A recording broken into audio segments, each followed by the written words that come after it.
So we have Mr. Daniel now from Harkin Institute. Daniel, please tell us a bit about yourself.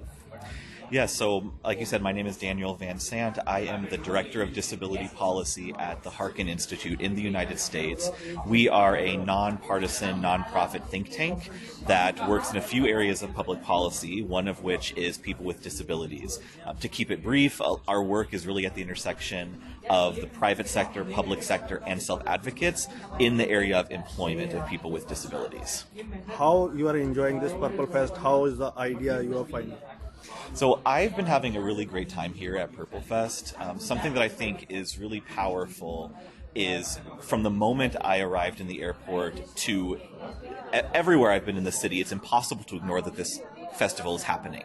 There are huge signs and displays all over the city picturing people with disabilities, with various disabilities, and labeling them as having disabilities. And so I think even if someone is in Goa and they are not coming here to the fest, they're being exposed to this disability representation all around the city.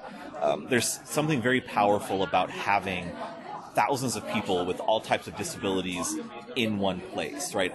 I went to dinner last night with a couple people from the conference. All of us have different disabilities. We're at a local restaurant, and in the hour and a half that I'm there, the restaurant had 6 or 7 people in wheelchairs come through, people who are blind, people who are deaf. It sends a very powerful message that how your country is different from our country from the perspective of disability. What did you find here different from your country? So something that I've found different between the United States and India is the legal definition of disability is different in our countries. And so here the national law restricts disability to one of 21 categories of disability, if I'm understanding the law correctly. And in the U.S., it's an extremely broad definition. So it's not about your diagnosis. It's a much broader identity assessment. And so there's a higher number of people identifying as disabled. We're a little bit more open to talking about it because that definition is so broad. It encapsulates a lot of different people. What are you taking home from here? What I'm taking home. Something that has been amazing at Purple Fest, I think, is all of the cultural activities. So not just this panel, but to see fully adaptive boat rides and cricket and musical performances and things is a really good reminder of wanting to give disabled people access to culture. So I think that's something to take back as well. So USA is very progressive, right? So West is generally considered very progressive in terms of disability rights. We have American Disability Act.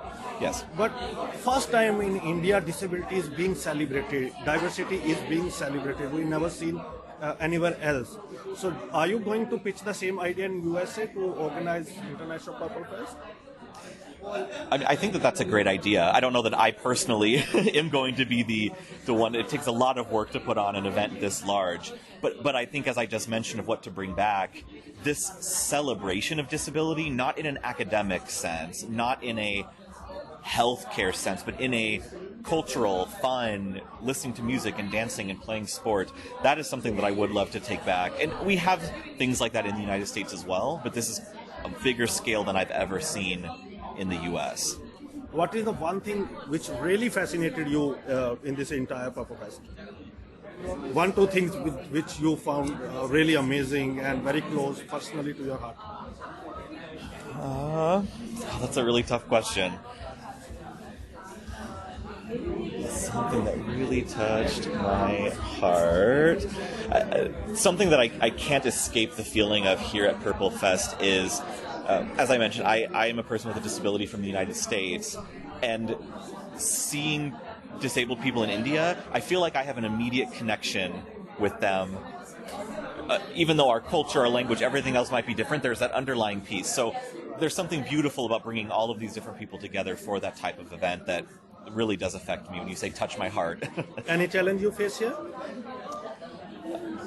I think the only challenge I face is maybe some of the infrastructure. There's a little bit less physical accessibility that I've seen in my limited time in Goa than I would be used to in the U.S.